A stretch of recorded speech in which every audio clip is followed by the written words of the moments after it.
ठीक है, देखो 3.1 का प्रश्नावली 3.1 के 12 नंबर जो है कहता है कि 100 से कम होना चाहिए। ठीक है, 100 से कम 5 क्रमांक संयुक्त संख्या लिखिए जिनके बीच कोई अभाज्य संख्या ना हो। जिनके बीच जो है ना कोई अभाज्य संख्या ना हो। अच्छा, हम बताए थे कि अभाज्य संख्या क्या किसको कहते हैं? अभाज्य संख्या किसको कहते हैं? जो एक और स्वयं से कटे वो अभाज्य संख्या कहलाता है ना। जो एक और स्वयं से कटे वो अभाज्य संख्या कहलाता है। लेकिन क्या है कि इसमें कि अभाज्य संख्या ना हो, क्या बोलता है? संख्या ना हो, बीच में जो है ना यानी उसके रास्ते में अभाज्य संख्या नहीं मिलना चाहिए। अगर हम जा रहे हैं रास्ते में तो संयुक्त संख्या यानी लगातार 5 अंक मिलना चाहिए। ठीक है, अब बीच में एगो मिला अभाज्य संख्या, एगो मिला संयुक्त संख्या, फिर 2 संयुक्त संख्या मिला, फिर बीच में अभाज्य संख्या मिल गया तो ये नहीं होगा, यानी लगातार संयुक्त संख्या होना चाहिए। अब बात समझना है कि संयुक्त संख्या होता है क्या? समझ गया ना? संयुक्त संख्या क्या होता है ना? संख्या क्या है ना? इसको समझना है कि संयुक्त संख्या क्या है। संयुक्त संख्या क्या है, ध्यान से समझो। संयुक्त संख्या उसे कहते हैं जो कि 2 के अलावा है ना, यानी 2 से ज्यादा गुणनखंडन हो। समझ गया ना? संयुक्त संख्या उसे कहते हैं जो कि 2 से अधिक गुणनखंड हो। बात समझना है कि नहीं रे? नहीं समझा? संयुक्त संख्या उसे कहते हैं जो कि 2 से अधिक गुणनखंड हो। अब बताते हैं उदाहरण, तब समझेगा। परिभाषा से आधा समझ में आता है। अब उदाहरण देते हैं। जैसे मान लो कि 1 लिखें, ठीक है, एक लिखेंगे तो 1 का क्या गुणनखंड है? 2 गो। क्या गुणनखंड है? 2 गो। बोलो कैसे? तो देखो 1 को हम लिखेंगे 1 गुना 1 लिखेंगे ना, इसमें देखो 2 हुआ ना, तो ये संयुक्त संख्या हुआ या नहीं हुआ? नहीं हुआ, क्योंकि हम बोले से 2 से ज्यादा, लेकिन यहाँ है 2 ये पागल नहीं था। तो कैसे होगा संयुक्त संख्या? हाँ होगा ना। आप जैसे लिखेंगे 2 संयुक्त संख्या है या ना है? बोलो। हाँ कैसे है? ये भी ना है। देखो इसको 2 के लिखेंगे 2 गुना 1, या फिर लिखेंगे 2 गुना 1 गुना 2, ऐसे लिख सकते हैं ना। 2 को यही लिखेंगे और 2 को 2 गुना 2 लिख सकते हैं क्या? नहीं ना। इसका 2 ना गुणनखंड हुआ, ये संयुक्त संख्या हुआ? नहीं हुआ। बात समझ में आया? अब लिखते हैं 3 क्या संयुक्त संख्या है या न है? बोलो ना। सृष्टि क्या बोल रही प्रीतिया? नहीं है, सच में वो नहीं है, क्योंकि 3 को हम लिखेंगे 1 गुना 3 लिख सकते हैं, या फिर 3 गुना 1 लिख सकते हैं। उसके अलावा क्या लिख सकते हैं बताओ तो? कुछ नहीं। जब कुछ नहीं लिख सकते हैं तो 3 कैसे हो गया संयुक्त संख्या? बोलो। 3 संयुक्त संख्या कैसे हुआ? हम बताए थे कि वैसा संख्या जो 2 से ज्यादा गुणनखंड हो, 2 से ज्यादा गुणनखंड हो। 1 को गुणनखंड 2 हुआ, 2 का गुणनखंड 2 हुआ, 3 का भी 2 हुआ गुणनखंड। 3 को और गुना कर मतलब और तोड़ सकते हैं क्या? और गुना कर मतलब उसको लेवल में ला सकते हैं क्या? नहीं ना। आप देखते हैं 4 क्या संयुक्त संख्या है? बताओ। हाँ ये 4 है। अब देखो कैसे, ये 4 को हम लिख सकते हैं 1 गुना 4, बोलो ने। उसके बाद 4 को हम लिख सकते हैं 2 गुना 2, बोलो ने। उसके बाद हम 4 को लिख सकते हैं 4 गुना 1, तो क्या हुआ?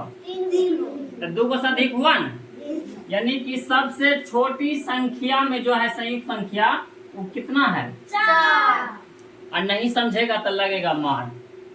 समझ गया बात? जी सर। संयुक्त संख्या 1 नहीं होगा, 2 नहीं होगा, 3 नहीं होगा, 4 होगा। कैसे होगा बात समझ में आया कि नहीं? यानी कि 2 से अधिक गुणनखंड होना चाहिए। यानी 4 को हम 1 गुना 4 लिख सकते हैं। यानी 1 के 4 दाब पढ़ेंगे ना तब 4 आएगा। अच्छा छोड़ो, क्या हम 2 के 2 दाब पढ़ेंगे तो 4 नहीं होगा? क्या होगा? क्या हम 4 के 1 दाब पढ़ेंगे तो 4 होगा कि नहीं होगा? तो गुणनखंड 3 को हुआ ना, यानी 2 को से ज्यादा हुआ ना, तो संयुक्त संख्या कितना हुआ? 4 हुआ। अब बताओ 5, तो 5 क्या संयुक्त संख्या है? बोलो ने। हाँ? नहीं सर। 5 नहीं होगा। 5 को हम दुइयों लिख सकते हैं, 1 गुना 5 या 5 गुना 1 लिख सकते हैं। समझ गया? इसीलिए ये नहीं हुआ। अच्छा 6 है? जी सर। 7 है? नहीं सर। 8 है? जी सर। 9 है? जी सर। क्योंकि 1 को 9 दाब पढ़ेंगे तो 9 आएगा, 3 को 3 दाब पढ़ेंगे तो 9 आएगा, और फिर 9 को 1 दाब पढ़ेंगे तो यानी 2 से ज्यादा गुणनखंड हो गया कि नहीं? 10 को लिखेंगे? जी सर। 11 को? नहीं सर। ये 11 जो है ना, जिसमें नहीं है तो ये अभाज्य संख्या हो गया। क्या हो गया? अभाज्य संख्या। ये भी अभाज्य संख्या है ना। हम क्या बताए थे कि 1 और स्वयं के अलावा किसी से ना कटे। ये सही बात है। इस 7 भी 1 से कटेगा और स्वयं से कटेगा। 11 भी अपने से कटेगा और 1 से कटेगा, यानी 1 से कटेगा और स्वयं से कटेगा। 12? जी सर। 2 और 3 4। 13? नहीं बोलो जल्दी से। नहीं सर। 14 होगा? जी सर। 15 होगा? सब बोलो। जी सर। नहीं। हाँ? जी सर। 15 होगा ना? जी सर। क्योंकि 15 को 1 गुना 5 लिख सकते हैं, अरे सॉरी 1 गुना 15 लिख सकते हैं, फिर 3 गुना 5 भी लिख सकते हैं, फिर 15 का हम 15 भी लिख सकते हैं, और 3 गुना 5 या 5 गुना 3, ये देखिए 4 गुणनखंड हो गया ना। इसलिए ये क्या होगा? 16 भी है सर। होगा। ये 16 है? जी सर। और 17 है? नहीं सर। नहीं है। उसके बाद देखो अब किधर लिखें? 17 के बाद हो गया। अच्छा 18 लिखो। 18 होगा? जी सर। 19 होगा? नहीं सर। 20 होगा? जी सर। 21 होगा? नहीं सर। जी सर। होगा। तो इधर सुनो ना, 7 से 20 के बाद 21 होगा? जी सर। होगा। ये होगा ना? 7 या 21 या 3 7 21 या 1 गुना 21 या 21 गुना 1 होगा ना? ये माना कि 21 होगा, 19 नहीं होगा। इसमें क्या होगा? सिर्फ 19 नहीं। उसके बाद 20 21 होगा, 22 होगा, 23 होगा, नहीं होगा, 24 होगा, अब 25 होगा, 26 होगा, 27 होगा, 28 होगा, और 29 होगा। हाँ अब इतने तक लो, या फिर 30 होगा। तो अब देखो ध्यान से समझो सवाल हम कैसे बताते थे। ये सवाल जो कहता है कि संयुक्त संख्या क्या है, तो हम बताते हैं संयुक्त संख्या क्या है? जो कि 2 के अधिक गुणनखंड हो, यानी 2 से अधिक गुणनखंड हो, उसे संयुक्त संख्या कहते हैं। जैसे हम देखो ये नहीं था, ये 3 भी नहीं था, 4 था, क्योंकि 2 से अधिक गुणनखंड हो गया था। अब सवाल पर आते हैं कि 100 से कम क्रमांक 5 क्रमांक संयुक्त संख्या लिखिए, यानी लगातार, जिसके बीच अभाज्य संख्या ना हो, यानी अभाज्य संख्या ना हो। अब मान लो कि संयुक्त संख्या कितना था? 4। तो 4 के बाद देखो आगे बढ़े तो देखो ये अभाज्य संख्या मिल गया ना, मिलन रे। उसके बाद बढ़े 6, तो 6 तो संयुक्त संख्या है, लेकिन 6 का आगे बढ़े जैसे ये अभाज्य संख्या मिल गया ना। फिर 6 के बढ़े 7 के बढ़े 8, तो 8 तो ये तो है, लेकिन क्या 8 के आगे बढ़े तो ये देखो क्या है कि संयुक्त संख्या ये भी है, लेकिन ये भी है, ये देखो क्या है? 11 नहीं है। यानी कि लगातार 8 9 10, यानी 3 को मिला, और 3 के बाद चौथा जो है ना, ये अभाज्य संख्या मिल गया। चौथा में अभाज्य संख्या मिल गया, इसीलिए ये नहीं लिखेंगे, ठीक है। उसके बाद 24 25 26 सुनो ना, हाँ वही बात तो हम समझ। उसके बाद देखो 11 11 लिखे तो अभाज्य संख्या हो गया। जैसे हम 12 लिखे तो 12 तो ये क्या है, संयुक्त संख्या है, लेकिन 13 जैसे आगे बढ़े तो यदि संयुक्त संख्या ना है, ये अभाज्य संख्या मिल गया। अब बोलता है कि अभाज्य संख्या रास्ता में नहीं मिलना चाहिए, ये रास्ता मिल गया ना अभाज्य संख्या। उसके बाद फिर आगे बढ़े तो ये भी संयुक्त संख्या है, ये भी है, ये भी है, लेकिन 3 वो लगातार मिला, जैसे 3 स्टेप पार किए उसके बाद चौथा में क्या मिल गया, अभाज्य संख्या मिल गया। क्या मिल गया, अभाज्य संख्या, इसीलिए ये 17 भी नहीं हुआ। 18 मिल गया, संयुक्त संख्या है, 19 नहीं है, यानी बढ़ते हैं रास्ता में मिल जाता है अभाज्य संख्या, लेकिन रास्ता में नहीं मिलना चाहिए, समझ गया ना। 20 भी है, 21 भी है, 22 भी है, देखो 3 स्टेप पार किए फिर चौथा में अभाज्य संख्या मिल गया। अब करें भाई क्या, उसके बाद देखो 25 देखो, अरे 24 देखो, तो 24 में क्या है, अभाज्य संख्या ना है, संयुक्त संख्या है ना, संयुक्त संख्या है। 25 है, हाँ है। 26 है, हाँ है। 27 है, 28 है, 29 है। जब 29 नहीं था क्या बोला था लिखे ले, 4 5 को देखो, 1 2 3 4 5 देखो लगातार मिल गया ना, इसीलिए आंसर हुआ 24 25 26 27 और 28। बात समझ में आया बड़ी कि कैसे 24 25 लिखाया था, हैं? तो उतारेगा भी, हैं?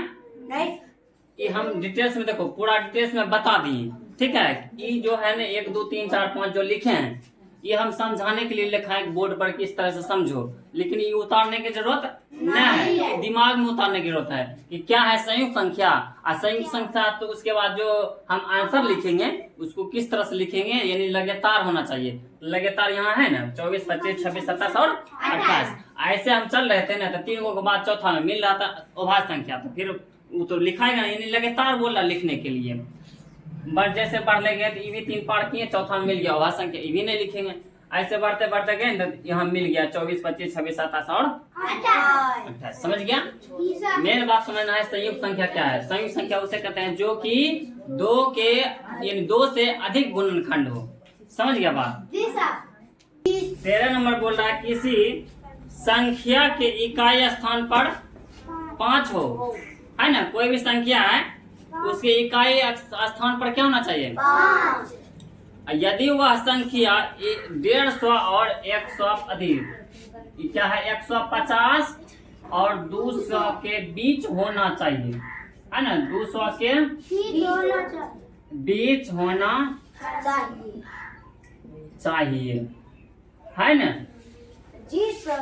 150 और 200 के बीच होना चाहिए। 13 नंबर का सवाल जो है कहता है किसी संख्या के इकाई स्थान पर 5 है, यदि वह संख्या 150 और 200 के बीच की हो तो संयुक्त संख्या होगी अथवा अभाज्य। संयुक्त संख्या होगा या अभाज्य संख्या होगा, पूछ रहा है संयुक्त संख्या होगा या अभाज्य संख्या होगा। तो हम जो है ना 150 से ऊपर लिखेंगे, यानी बीच होना चाहिए, तो लास्ट में इकाई अंक जो है ना 5 होना चाहिए। तो कैसे हम लिखेंगे इसको, 150 को 155 लिख सकते हैं, बोलो जी सर। क्योंकि इकाई स्थान पर 5 होना चाहिए, तो इकाई स्थान पर यहाँ है तो 150 तो होगा नहीं, होगा 150।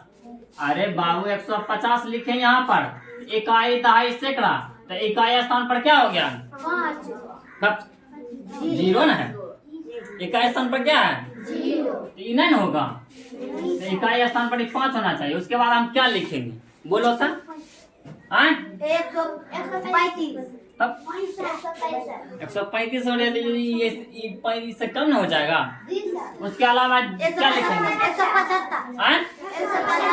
175 लिखेंगे। उसके बाद क्या लिखेंगे 185 के बाद क्या लिखेंगे 195 के बाद क्या लिखेंगे कुछ नहीं, क्योंकि फिर लिखेंगे 205, यहाँ बोलता है 200 के बीच होना चाहिए, तो अधिक हो जाएगा ना।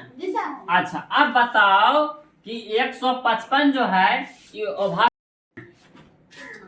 अब देखो हो गया ना, ध्यान से देखो कि 155 जो है पूछ रहा है कि संयुक्त संख्या है या अभाज्य संख्या है, बोलो कि संयुक्त संख्या है या अभाज्य संख्या है। ये संयुक्त संख्या है ना? जी सर 165 अभाज्य संख्या है कि संयुक्त संख्या है? संयुक्त संख्या है। ये 175 संयुक्त संख्या है कि अभाज्य संख्या? संयुक्त संख्या। 85 185 है। 195 तो इसमें लिखेंगे कि सभी क्या है? संयुक्त संख्या है। समझ गया ना? कोई दिक्कत? ये अब 14 नंबर देखो। क्या नंबर?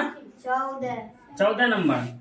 ठीक है, 14 नंबर देखो कि 10 से बड़ी संख्या के अभाज्य होने के लिए उसके इकाई स्थान पर कौन कौन से अंक हो सकते हैं। समझ गया ना?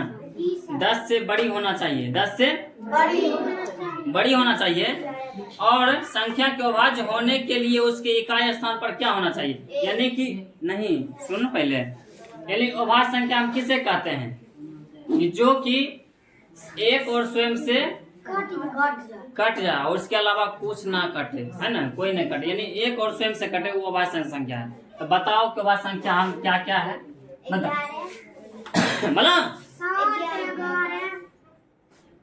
7 11 है। 10 से ऊपर का रहा है तो क्या है? 10 से ऊपर में क्या है? 11 है ना?